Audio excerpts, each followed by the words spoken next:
കാൽമുട്ടിന്റെ ചിരട്ട റിക്കറന്റ് ആയി ഡിസ്ലൊക്കേറ്റ് അല്ലെങ്കിൽ ആവർത്തിച്ച് ഡിസ്ലൊക്കേറ്റ് ചെയ്യാനുള്ള കാരണം എന്താണ്?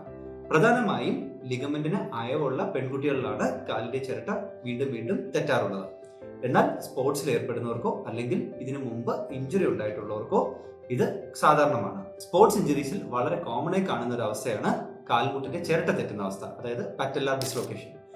ഇത് സാധാരണ സംഭവിക്കുന്നത് നമ്മൾ കളിക്കുമ്പോൾ കാല് ഗ്രൗണ്ടിൽ ഉറപ്പിച്ചു വെക്കുകയും നമ്മുടെ ശരീരം ഒരു സൈഡിലോട്ട് തിരിയുകയും ചെയ്യുമ്പോഴാണ് ചിരട്ട തെറ്റി പുറത്തോട്ട് പോകുന്നത്.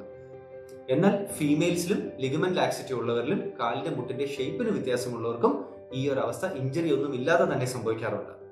സ്പോർട്സ് ഇഞ്ചുറിയിൽ നിന്നായാലും മറ്റ് കാരണങ്ങളിൽ നിന്നായാലും വീണ്ടും വീണ്ടും ആവർത്തിച്ചുള്ള ചിരട്ട തെറ്റുന്ന അവസ്ഥ വളരെ ബുദ്ധിമുട്ടുണ്ടാക്കുന്ന ഒരു ഇൻസിഡൻസ് ആണ്.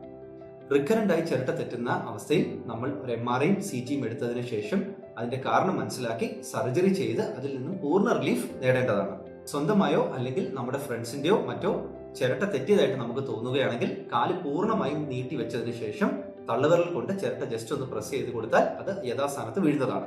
ഹോസ്പിറ്റലിൽ എത്തുന്നതിന് മേലുള്ള പെയിൻ റിലീഫിന് ഇത് വളരെ ഇമ്പോർട്ടന്റ് ആണ്. Thank you so much.